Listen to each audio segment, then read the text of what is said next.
Yeah, we back again, y'all. It's a lot of stuff going on in the Davon Bennett case. The Davon and the Taekwon assassin. First thing I want to do is I want to say shout out to all my Vons, shout out to all my Vonettes. We are the best. Y'all definitely know the rest. You see what I'm saying? But right now, y'all are listening to the real voice. The real voice is over here. The other dudes, they're not the voice. I'm the voice. So check this out. See, I knew they was going to come back, you guys, and play with my video over there, right? So this is why I came back around with this part two, because I knew they was going to play with. So everybody, I would like for you to go tally down over there to the last video I just put up to clean up and go and check it out so you can understand and know why Von didn't do this to Mr. Doc. See, Von had nothing to do with this Mr. Doc body. Now we can say this here. All of them bodies that they allegedly got Von for, we have to fact check all of them bodies, because it's seeming like right now, like this here, it's right now, I can say this here, y'all. I could say 100% fact, Von didn't do Doc. Von didn't do who was that? Lil James. It was another guy on there too. The three older guys that we talked about on the video. Von did none of them. It's seeming to me like Von didn't even do the model. You see, now if you go look at my other video, you will see why. I'm not saying he didn't do it, but it's seeming like Von didn't do it. And you got to put all of them in he didn't do them category before you get to fact checking them and see all of them, because you can't just say, okay, he did this one. Because once you run through the paperwork, you're going to start seeing stuff that should have been revealed to the public.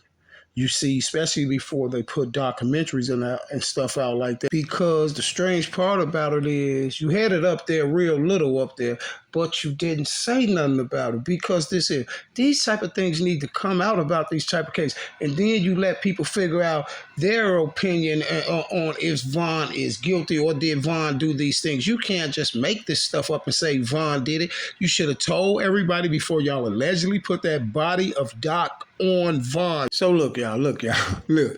Allegedly, Von allegedly bodies this guy Doc, right? Allegedly, they say Von do. Von allegedly bodies the guy, right? So the police is called to the scene of the shooting. So the police get to the scene of the shooting, y'all. They allegedly cleaned the scene up and stuff, right? But the whole time they cleaning the scene up, the guy Doc is allegedly laying in some tall weeds, you guys, and the police do the whole cleanup and everything, and they never see the guy. And then to make matters even worse, now you guys, Doc have a 29-year-old cousin that's on the scene. Now she's on the scene. She said the police laid up there and threw the shells away. They threw the shells away. Now why would they do that, y'all? Look, because this here. Can't nobody say, well, okay, they didn't see him because he was allegedly in the bushes, so they threw the shells away. No, the shells is still supposed to be kept and took to evidence, just in case they catch a perpetrator later and he happens to have the weapon, or they keep him to try to match these bullets up at other crime scenes and things like that. You see what I'm saying? So it was no way on God's green earth that they were supposed to throw them shells away. No way on God's green earth. When shells and stuff getting thrown away and stuff like that, it's foul play. You remember when I told y'all about how Mr. Curley ran and picked them shells up there with Doc? It's strange how on the on this boy Doc body, they done picked the shells up too. And his cousin seen him and she said they threw the shells away. Now check this out. And then he's laying out here in these weeds while the police is out here cleaning the scene up. All the time they cleaning the scene up, y'all. Allegedly, they don't see this boy laying in the bushes. He's allegedly laying in the bushes out of here. They don't see it. But you know why I say that's strange? Because look, we all have seen homicide investigations. We all have seen the scene out there with the tape and everything. Man, listen, you know how far radius they go looking for evidence.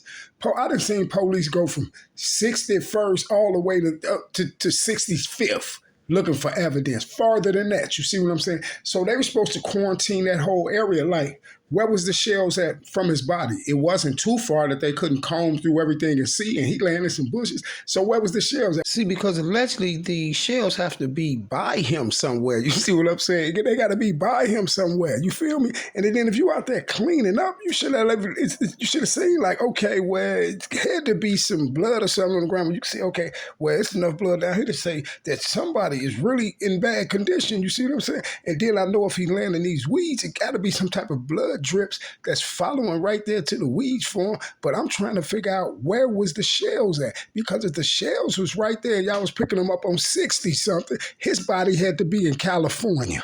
You see what I'm saying? For y'all not to find that boy, his body had to be in California. You see, because evidently the shell's supposed to be right there by him. And if y'all got this thing taped off and all this stuff, and y'all out there cleaning up, and y'all didn't find him, and they keep saying it was some tall weeds. What do that mean? It was some tall weeds. That doesn't mean nothing, bro, because they will go through tall weeds to find shell casings, anything. That don't mean nothing. And guess what? This is Chicago. It wasn't no weeds that high. You see what I'm saying? We ain't out here with bamboo trees and stuff that weeds that. No, it wasn't no weeds that high. You feel me? Come on, y'all. Come on, man. They want us to run around and look at Vaughn like some type of mad, deranged serial killer and stuff like that. It seems to me like the people that's pulling all these crazy plays is the serial dudes. You see what I'm saying? That's what it seemed like to me.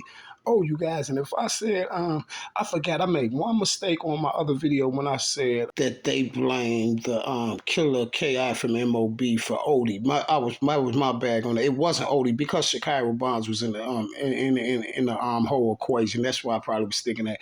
But they blamed Killer Ki for the blood money body. They blamed Killer Ki for the blood money body. After Ki, the girl lost her life, and then he lost his life, y'all. They blamed him for the blood money, and then they turned around and put the blood money on Vaughn and T-Roy and them. And the crazy part about that, I heard Jay Hood wind up and basically tried to stamp that. You see what I'm saying? Like, listen. We're not finna put all these bodies on Vaughn. I guess because they said that Vaughn had I heard Vaughn on the song like, dude, mad because I whacked his cousin and all that. They was trying to say he was talking about Dirk and Mister. Then they was trying to say he was talking about Chief Keef and all this stuff like that. But how do Vaughn get the blood money body? Y'all, they're trying to put blood money body on Vaughn and T-Roy. Man, I ain't really looked into the blood money body yet, but guess what? I can't say that it's not true or none of that stuff like this. But my thing is this here right now. Here's another body where they got Vaughn entangled in it when it was always said somebody else did it. Now they got Vaughn entangled with it. I seen people was running around trying to promote it. Some, yeah, Front Street and O Block was having beef and war and all that. But what do that mean? Because my point about the whole thing is this here. If these police and informants and law enforcement and all that is using social media, and they can say these tweets and all this stuff can make Vaughn guilty and Vaughn a suspect in bodies and all this stuff like that, if they're going to use all this stuff, then what you going to do when they wrong about it? What you gonna do when they wrong about it? See, but they always wrong about it. And this is why they don't do nothing, because the people that's wrong about it is with them. You feel what I'm saying? It's with them. No way, y'all. They is letting people promote this stuff about Vaughn and all these bodies and all this stuff like that, man. Listen here. They can't connect Vaughn to none of them bodies. You feel me? Even on the Modell body, y'all. Listen, even on the Modell body. On the Modell body, y'all, listen. They called Shakira Barnes, Ki, and another little dude, took them to the police station.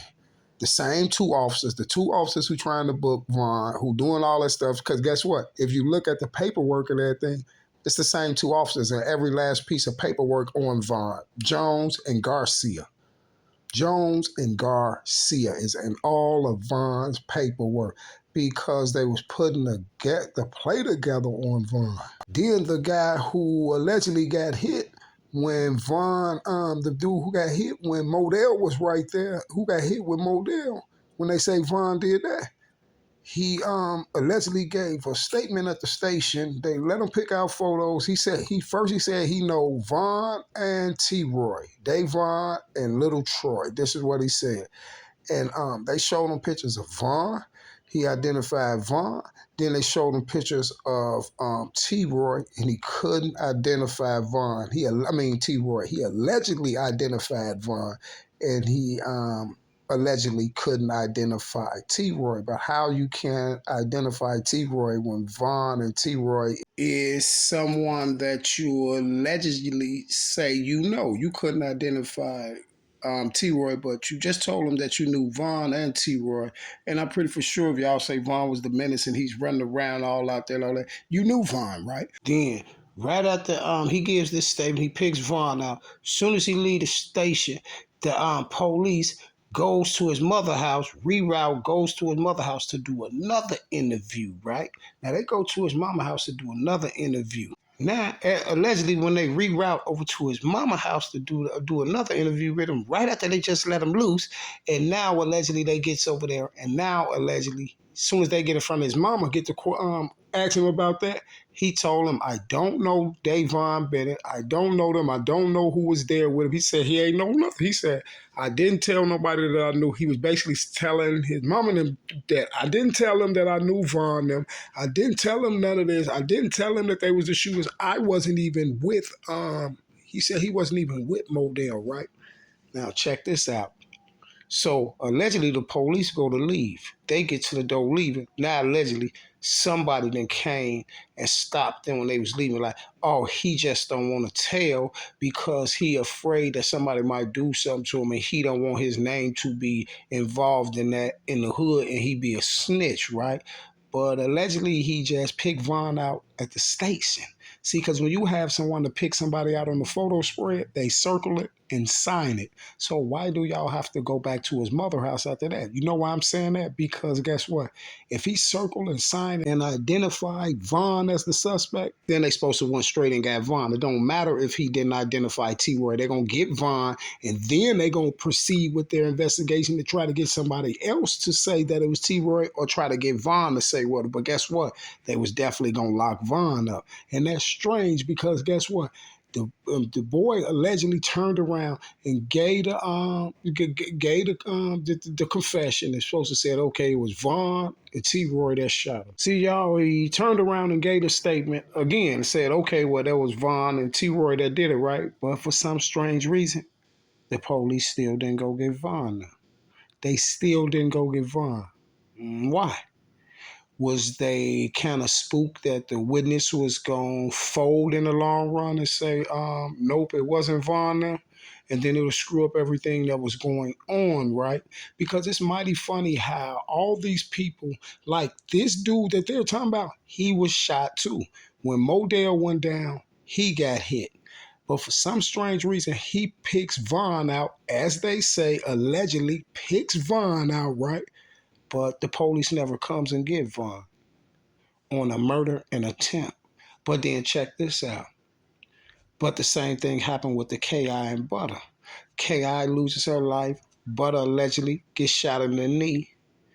And Butter allegedly is now saying Vaughn did it. But if the police had all this information and stuff and all these papers coming out years later after this and all of that with Butter name and all that, so then allegedly the police already knew that Vaughn was the one who allegedly did it. And Butter allegedly been told on Vaughn and said that, right? That's what they're saying, allegedly. So why they didn't go get Vaughn? Why they didn't go get Vaughn? And why Butter didn't say all this stuff when Vaughn was here? How do Butter become a witness when Vaughn was gone and Butter was allegedly popped way back then when Shakira lost her life in 2014 or something like that? When she lost her life, he was popped way back then. So why did it take this long for Butter to become a witness? It seems like Butter became a witness after Vaughn died, just to go along with the story you see about all these bodies that they're putting on Vaughn, and it don't add up. See, you can't say I'm just big teething or blowing smoke or nothing like that. You can't say I'm doing that. You know why? Because Vaughn told you that they're trying to put all the unsolved bodies on them, right? Strange, isn't it? And then you got this other boy laying out there. They done put Von body on him. He laying out there in the weeds. They out there cleaning up allegedly the scene of a shooting, but they don't see the victim in the weeds. Strange. But they didn't see the victim, but they seen the shells to throw them away. Y'all, the girl said this on the news. She said they threw the shells away. His cousin, 29-year-old female. You see, strange. Why would they be throwing the shells away when they know that they're going to charge Vaughn with it years down the line? And that's why they threw the shells away. See, now I'm starting to think, they could have did the blood money body. You see, because Keith was on at the time. They could have been thinking like, well, Keith on, so you know what I'm saying, we get blood money. Keith is a big major figure in the drill scene. So if we get blood money, we probably could add some more friction to it. And see, reason why I'm saying all these things like this, because guess what? The stories ain't adding up. Every story I'm saying has the same scenario. You see what I'm saying? First 2 or 3 people charged with the body. Then once all of them gone, and then they don't got nobody else to charge with it, then they wait till Von leave, and then they throw them all on Von. See, if we can prove that all these bodies up there that ain't Von's, then it means somebody ain't been doing their investigations right. You see what I'm saying? Because you can't be doing your investigations right if people picking up bullets. People can't tell if people got on masks or not. And then people is allegedly witnesses is picking people out and everything, and nobody's going to get them. You see what I'm saying? Nobody is going to get them. Listen here, y'all. It was a thing that I see. Listen, this ain't nothing I'm just saying. It's just a lot coming to the light now. It's nothing I'm just saying. I always said this. This is my favorite thing I said is this here. Every holiday in Chicago, like Memorial Day or something, listen to this, is 2,000 extra police deployed to Chicago. But on the every time it's 2,000 extra police deployed to Chicago on every holiday, guess what? The murders rise. This is when the most bodies and shootings be. So I'll be like, what is everybody at the donut shop, or what is they doing, or is they running around participating? Because the strange part about a lot of these cases in the rack is this here, and I always said this since day one. Majority, listen, you can see, get one of the Memorial Day holidays where it be um, 80 some people shot, 100 and some people over the Memorial Day weekend, 15 or 17, 18 dead or something like that, right? Or 20 dead, something like that, fatal. But guess what? It'll always used to say on the news, this or in the newspaper, it'll be like, and no one is in custody for them. But the majority of them, it's like, well, we have no one in custody for none of the cases. The police are working on this. But the majority of the cases always had this same thing in them. You can go look at a lot of cases in Chicago and see this. It all said this. The only thing was seen was a black SUV. I'm telling you, I used to be like, the black SUV again? The black SUV again. Then I got to thinking, who drives the black SUVs? The little one, the little black SUVs. We already know. And this is why I always said, the reason they can't find the black SUV, because it's theirs. You see, it's theirs. You know, the famous black SUV. I always used to say, the reason you can't find the SUV, because it's theirs. Strange, isn't it?